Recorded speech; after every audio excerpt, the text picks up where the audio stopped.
At ngayon mga giliw naming tagapakinig, narito si Lola Sela sa kanyang huling kabanata ng kanyang kwento na pinamagatang May Piri Kasambahay, dito sa ating dulang Mga Kwento ni Lola Sela.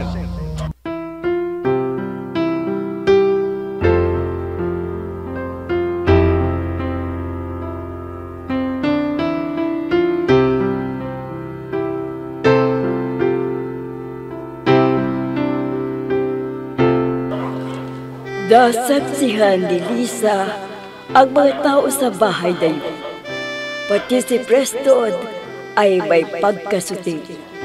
At si Jerry naman ay may pagkasuplan. Isang araw, naganda sila dahil may bisita na darating na katrabaho ni Bay. At sa kalukuhan ni Preston, nasunog ang niluluto ni Manang Yuni. Nagalit si Bay at pinagalitan sa harap ng mga kasambahay si Lori. At napaamin din ni Lori si Preston na siya ang may gawa nito. Ngunit ayaw niyang humingi ng tawad sa mga kasambahay at tinawag pang kanyang ina na walang alam. Naasar si Fairy kay Jerry. Ginawa niya itong walis. At nakita yun ni Preston. Di naman naniwala si Jerry sa sinabi ni Preston na naging walis siya. Yaya, kayo munang bahala kay Preston. Mami, sasama ko sa'yo. Sasama ko sa'yo. Ay nako, pabayaan mo yan. At titigil yan sa kakangawa at pagbabato ng kung ano-ano. Di ka na. Hindi na, Mami. Sama ako Tama sa'yo. na yan. Masakit na yung ginagawa mo sa kamay mo. Tingnan mo. Basta, ayaw mo, Mami. Mami! Teka Mami, nga muna. sama Sandali ko sa'yo, lang. Mami! Takutin ko kaya yung salbaheng bulilit na yan. Wag. Mabait sa akin yung nanay niya ni. Kawawa naman. Kunwari lang naman. Sige, pag hindi ka tumigil, gagawin kong walis ang mami mo. Walang mami ko, umalis. Alam mo na magic ko ang mami mo. Ginawa ko siyang walis tambo. Hindi totoo yan. Kung Hindi gusto totoo. mo, tignan mo sa kwarto para maniwala ka. Andun, nakahiga, at isa na siyang walis tambo.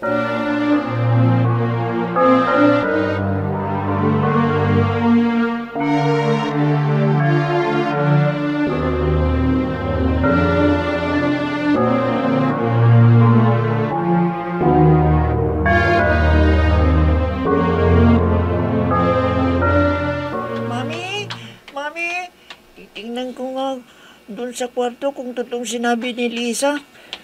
Mami! O, diba? Mami! Effective yung sinabi ko sa'yo. Mami! Ayun, Naging walis si Mami. humahagulgol na ng iyak ang Naging bata walis ng mami at ko. natatakot. Mami! Naging walis ang mami ko. O, ano? Magpapakabait ka na o hindi pa?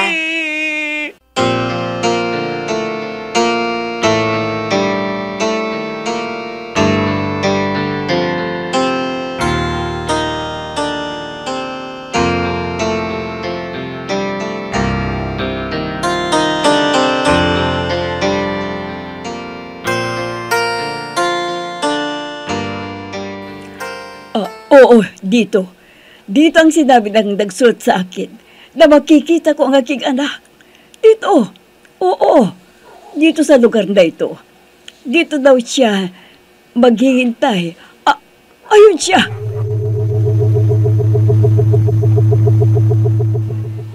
Ayaw kita para sa anak ko. Kaya ngayon din, iwanan mo na siya. Akin ang apo ko. Wala kang maibibigay sa kanyang magandang buhay. Akin siya! Huwag niyong kunin ang anak ko. Parang awa na ninyo. Wala kang anak! Naintindihan mo! Sa akin ang apo ko!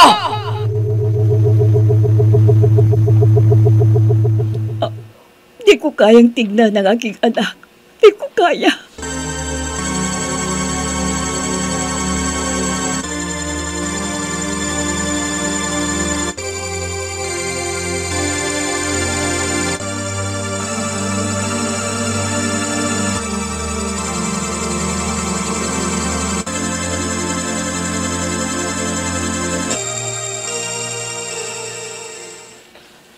Hello, Lola.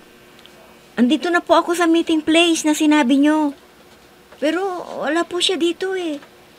Wala naman pong lumalapit sa akin na babae na sinasabi nyo.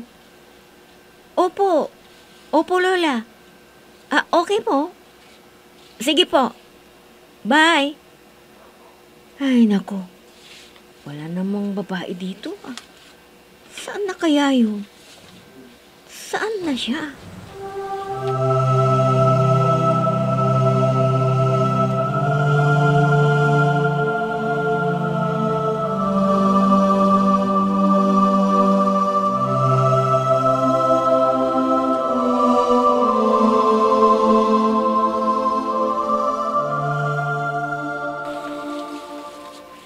Ibalik niyo ang mami ko! Ibalik niyo!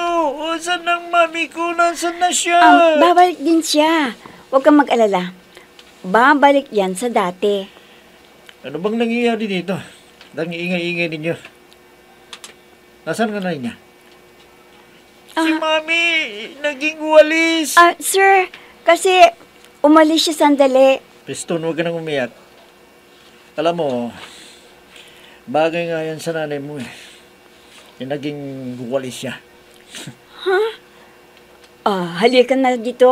Gusto mo bang babalik sa dati ang mami mo? Pero promise mo sa akin na magiging good boy ka na magiging magalang ka na, ha? At susundin mo lahat ang sasabihin niya. Opo. Alam mo, maswerte ka nga kasi may mami ka. Yung ibang bata dyan, wala silang mami, tulad ko. Iniwan niya ako nung bata pa ako. Opo. Pero bakit nasa ibang lugar siya? Ewan ko. Basta di na siya nagpakita sa akin. Kaya ikaw, dapat love mo ang mami mo. Opo. Alam mo, pag may mami, may kakampi ka lagi. May magtatanggol sa iyo. Like a hero? Oo. At ang mami mo ang nag-aalaga at nagmamahal sa iyo. Kaya love mo rin siya, ha? Love mo ang mami mo. Paano siya may lalabas yan sa walis? Ayan, naging basta. walis na siya. Matulog ka na. Kasi paggising mo, andyan na si mami mo. Pwede, ipaghili mo ko. Oo naman. Halika na. At sasamahan kita at babasahan kita ng kwento. Halika. May mga books dito eh. Yung mga books mo, babasahin ko sa iyo.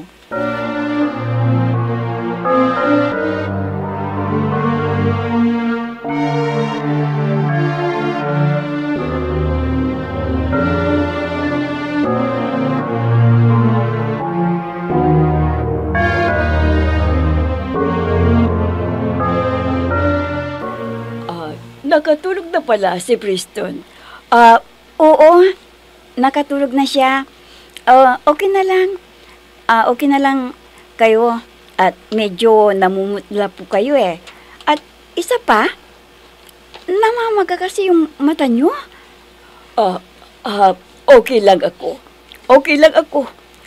Huwag kang mag-alala. Huwag mo na akong pansinin. Magpapahinga lang ako. Sige ha, salamat. Mami, andito ka na? Preston anak, nandito na si Bobby. Mami, naging tao ka na ulit? Tao naman ako anak Kasi kanina, naging walis tambo ka, Mami. Sorry po, Mami. Magiging good boy na ako. I love you, Mami.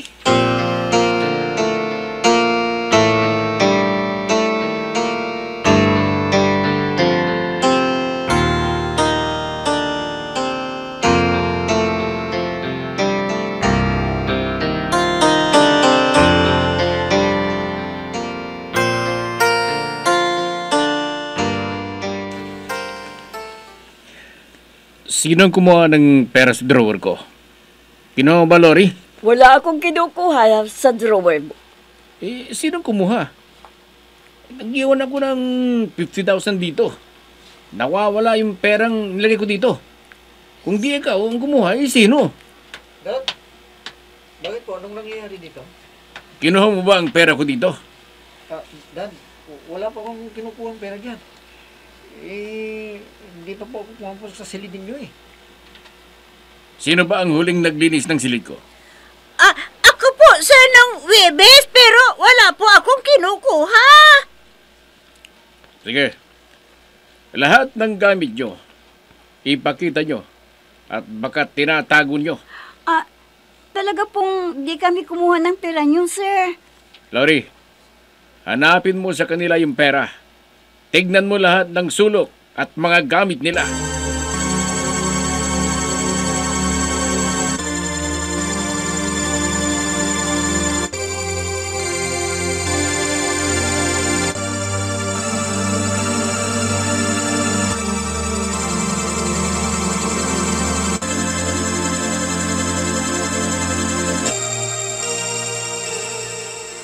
Alam ko na pumasok si Sir Jerry sa kwarto ni Sir. Nung araw na yon. Pero di ako sigurado kung siya nga. Ayun siya. Tatanungin ko siya. Kawawa naman si Lydia na pagbintangan. Sir, may itatanong lang po ako sa inyo. Alam ko na kayo ang pumasok sa kwarto ni Sir sa araw na yon. Kaya di kayo makapagsisinungaling sa amin. Kitang-kita ko po kayo. Tumahimik ka. Wala kang karapatan na magsalita sa akin ng ganyan. Alam niyo, sir, ang sinungaling, katumbas po yan ng magnanakaw. Oy, ikaw nakatulong ka. Katulong ka lang dito, kaya huwag kang magsalita ng ganyan sa akin. Amo mo ko, hindi ba? At Amo mo least, ako. kahit nakatulong kami dito, marangal naman kami na tao. At di po kami nanloloko na ibang tao. Loyal po kami. Isa pa, di kami sinungaling. At di rin po kami naninira ng buhay ng may buhay. Dahil lang sa luho. Kasi alam namin yung hirap ng buhay. Gaya mo. Dahil sa laruan mo at luho mo, kaya ayun.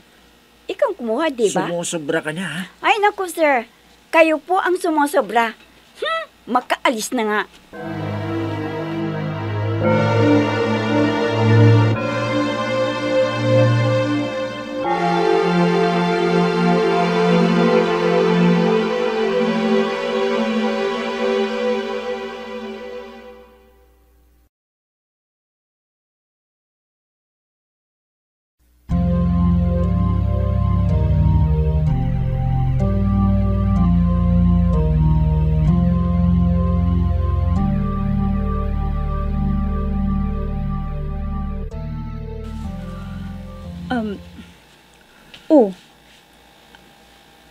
Ay, nako. May kailangan ka?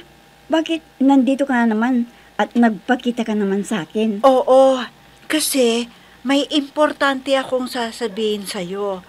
Kailangan na kasama ka sa usapan. Ano yun? Basta, sumama ka sa akin. Kasama ka doon.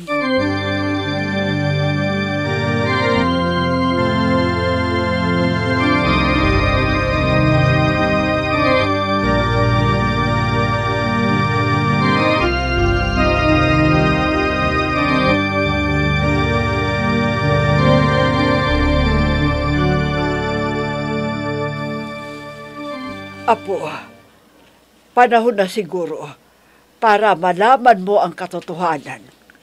Naku, wala dito si Lisa. Paano na to? Lola, kukunin ko lang po yung juice ko. Mayroon pa. Ito. Lisa! Lika dito! Ito na yung tamang pagkakataon para malaman mo ang lahat. Apo, alam mo, nung kasisila mo pa lamang, di ba, madalas mong tinatanong kung nasaan ang nanay mo? At Ang lagi kong sagot sa iyo ay patay na siya. Nagsinungaling ako. Ang totoo niyan, buhay pa ang nanay mo. Inilayo kita sa kanya dahil sa tingin ko, hindi kanya mabibigyan ng magandang kinabukasan. Kaya, kinuha kita sa kanya. Apo, alam mo, ang nanay mo ay isang kasambahay. Sino po ang tunay na nanay ko? Siguro hindi mo na dapat pang malaman. Bakit naman? Habang buhay na taguan. Dahil pinapunta ko siya sa tagpuan ninyo. Pero hindi siya dumating. Ibig sabihin niyan, ayaw kanya makita. O hindi pa siya handa na makita ka. Sana mapatawad mo ako. At alam mo na ang katotohanan. Huwag mo sana akong ipakulong. Dahil alam mo naman, mahal kita, Apo. Mahal na mahal kita.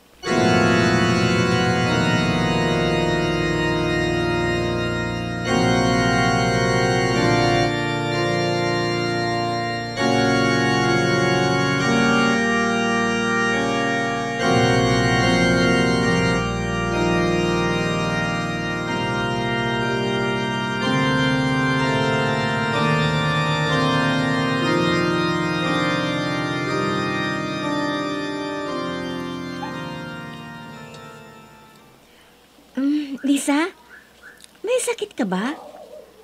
Buhat ng mag-day off ka, parang malungkot ka at ang tamlay mo. May problema ka ba? Wala akong sakit. Yun lang. May nalaman ako sa ginawa ng lola ko sa akin. Nasaktan ako. Naguguluhan ako na di ko maintindihan. Ano yun? Pwede ba naming malaman? Wag na.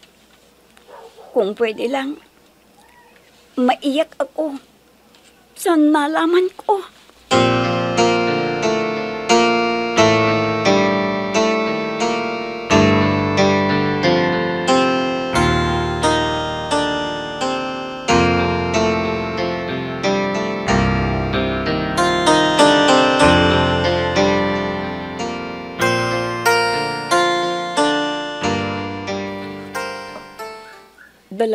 Dalawang taon na. Buhat ng magkahiwalay tayo. Ito na naman ako. Sumusulat na naman ako sa iyo. Sa tuwing magbe-birthday ako, alam ko na kung saan ka nakatira ngayon. Patawarin mo ako noong di kita pinaglaban. Di kita hinanap at hinarap agad. Natakot kasi ako sa magiging reaksyon mo sa akin. Pero ngayon, pakiramdam ko, handa na akong makilala ka, anak. Handang-handa na ako na makilala ka. At sana, mapatawad mo ko. Sana, tanggapin mo ako, anak.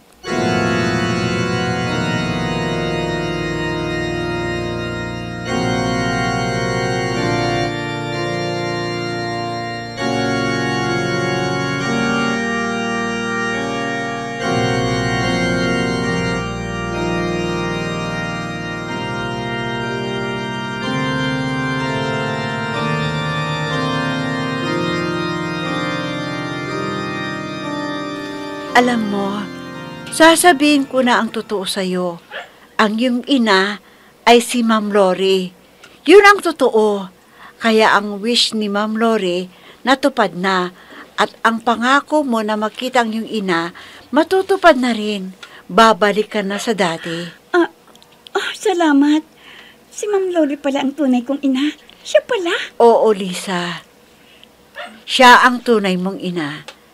Kaya patawarin mo na siya at tanggapin mo ang pagsusumamo niya sa'yo. Inay, ang tagal kitang hinanap. Ang tagal-tagal. Salamat at natagpuan na rin kita, Inay. Patawad, anak. Nagsisisi na ako na di kita pinaglaban doon. Sinisisi ko ang aking sarili. Ay, Nakakaiyak naman. Naiiyak ako sa pagkikita ng mag-ina. Mahal na mahal kita. Anak, mahal na mahal din kita, Mama.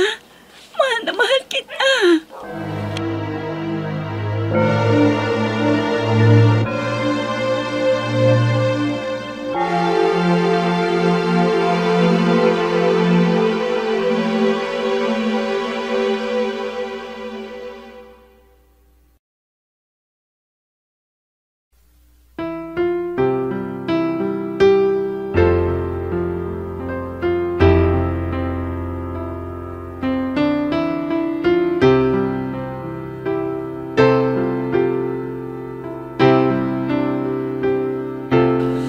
Bumalik sa dati ang buhay ni Lisa.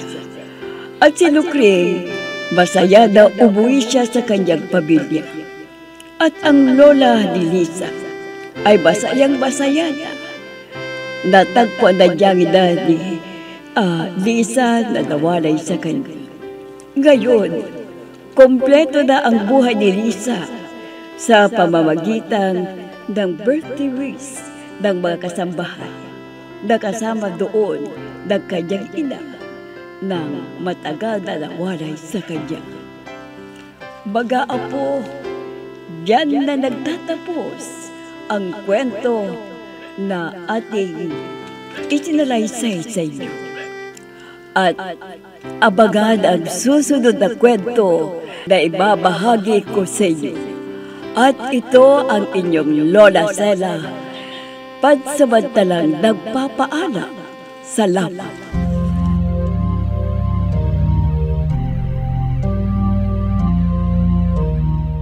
Mga giliw naming tagapakinig, diyan na nagtatapos ang ating kwento na pinamagatang May Pili sa Sambahay dito sa ating dulang. Mga kwento ni Lola Sela. Mga nagbigay buhay sa ating dula: Mayra Abrihal Narnola, Susan Malignem, Ami Diaz, Oscar Ora, Robert Di Guzman, Jun Cabato, Eva Alcoreza. Technical Supervision at Musika, Oscar Ora. Nilapatan ng tunog, Robert Di Guzman. Sa panulat at direksyon, Emma Dalupe. Mga kwento ni Lola Sela. Inihahandog ng IFRE Recording Studio para sa Pambansang Radyo ng Pilipinas, Bombo Radio, Philippines.